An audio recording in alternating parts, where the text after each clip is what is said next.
Napag-usapan natin ang patungkol sa eerie feeling na naramdaman na rin itong sila Frey at Carrion. Pero bago natin simulan itong video na ito, ay i-roll muna natin ang intro. Hello everyone and welcome to my channel, ang inyong source ng Tagalog na Tansura Contents. Sa channel na ito ay pinag-uusapan natin ang mga nangyayari sa may Tansura universe. So without further ado, let's get into the video. So medyo weird na nga ang nangyayari dito kasi kahit na namamatay ang mga Insectoids ay hindi naman nababawasan ang kanilang threat sa mga forces nitong sila Rimuru. Paano nangyayari yon? Ibig sabihin ay kahit na umuunti ang kanilang mga bilang ay meron naman sa kanila na lumalakas ng lumalakas. Kaya kahit na nauubos sila ay same pa rin ang strength nila simula nung una. Nagsimula ang weird feeling na ito nung tinalo nitong si Frey itong si Torun. Dito nila na-realized na parang scheme talaga ng mga kalaban na i-sacrifice ang mga Insectoid General. Na-realize dito nitong si Obera na tama nga ang hinala niya kasi once nang nag-complain sa kanya ang kanyang colleague na si Zalario patungkol dito. Sabi ni Zalario ay napaka-persistent daw ng mga kalaban nitong mga Insectoids kasi pwede pa rin daw na maging hadlang itong mga ito sa kanila kahit na matalo na nila itong mga ito. Kaya kung itong mga ito daw ang kalaban ay dapat daw ay alam ang right place at right tactics para sila ang manalo. Itong si Zalario daw ay hindi naman pala imik na tao pero narinig daw nitong si Obera ang pagko-complain nito dahil sa ang hirap nga daw kalaban nitong mga Insectoids. Kaya tama daw pala itong si Zalario patungkol dito. Napaka-importante daw pala ng comment nitong si Zalario that time patungkol nga sa mga Insectoids. Dapat daw ay ini-consider niya na yun nung una. Dapat ay nagtanong daw pala siya kay Zalario patungkol sa mga Insectoids na ito. That time kasi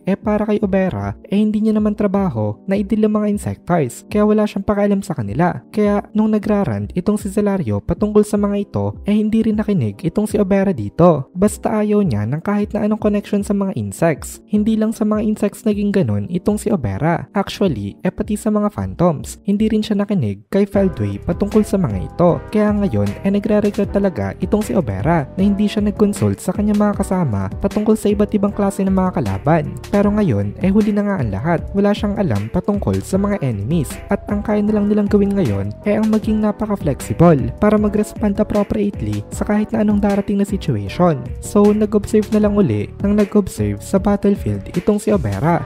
Pinaprocess niya ng ipinaprocess ang mga nalalaman niya ng mga information para maging tama ang kanilang magiging response sa mga darating na mga pangyayari. At napansin niya nga na may mali dito. Mali na patuloy nilang patayin ang mga Insectoid Generals ng kanilang mga kalaban. Kaya sinabihan niya itong mga kasama niya na delikado na daw sila. Hindi daw sila dapat na mag-takedown ng mga Insectoid Generals. Although mga kalaban nga itong mga generals na ito hindi sila pwedeng patayin itong sila Obera kasi habang may namamatay nga daw ng mga Insectoid Generals lalong lumalakas ang mga forces ng kalaban. Hindi pa nila alam ngayon ang dahilan kung bakit pero kailangan nilang solusyonan ang nararamdaman nilang anxiety sa pamamagitan nga ng pag-hold back laban sa mga Insectoid Generals. By the time na nag-warning itong si Obera sa kanyang mga kasama medyo huli na ito kasi napatay na rin itong si Midley, itong si Saril, napatay na ni Carrion itong si Abart, napatay na ni Gabiru itong si Bithap at napatay na nitong si Frey itong si Torun. Ang dami na nilang napatay ng mga Insectoid Generals. Ngayon daw apat na lang ang mga Insectoid Generals na natitirang buhay pa dito sa may battlefield.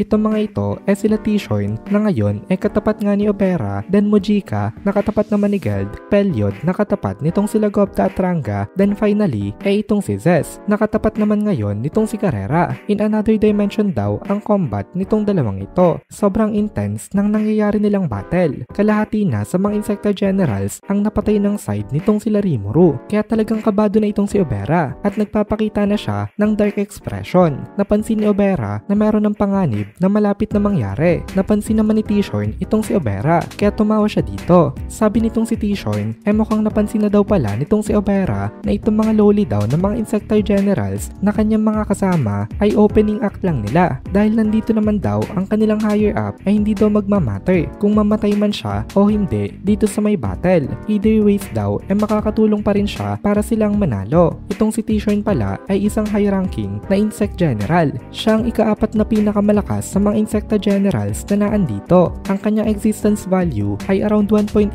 million. Hindi naman ito ganun kalaki compared kay Beathap, pero malaki daw ang strength difference nilang dalawa kasi alam naman natin na hindi lang existence value ang pinagbabasihan para malaman kung sino bang mas malakas sa may dalawang karakter. Ang existence value nga kasi parang general lang na tinginan, pero hindi ito purely ang magde-decide kung sino ang mananalo. Gumamit itong si Tishorn ng Dimensional Slash. Ito ay isang shockwave na naiproduce nitong si Tishorn gamit ang kanyang arm. Ini-slash nito ang lahat ng directions at ang mga humara sa may slash na ito ay nahati sa may gitna. Ang effect nitong shockwave na ito ay hindi lang limited sa kanilang space dahil tagos ito to another dimension. Although hindi naman nasira ang kanilang surroundings dahil naihil agad ng Earth ang natamo nitong dimensional damage. Malakas itong si Tishorn pero nakita na nitong si Obera itong atake nito bago pa nito ito gamitin, kaya hindi siya nakagawa ng kahit na anong mistake na maglalagay sa buhay niya in danger. Pero dahil sa atake nitong si Tishorn in-recognize na siya na threat nitong si Obera, partly because kaya kasi nitong si Tishorn na mag-deal ng malawakang damage pati sa iba pang dimensions. Then once again gumamit uli itong si Tishorn ng kanyang Dimensional Slash. Isa uli itong vicious na shockwave na papunta sa lahat ng mga directions, pero naiwasan uli ito nitong si Obera. Nakakaiwas nga siya, pero nasasagad na itong si Obera sa mga pag-iwas niya dito. Gusto niya nang tapusin itong kanyang kalaban, pero alam niya na kapag pinatay niya itong si Tishorn ngayon makakatulong lang itong palakasin ang enemy forces. At dito na muna natin tatapusin itong video na ito. Kung nagugustuhan mo itong mga videos natin ay please consider joining the membership para mapanood mo na agad ang mga kasunod na part dahil palaging advance ang ating mga members. Also ay please consider leaving a like at mag-comment ka na din para ma-boost naman tayo ng algorithm.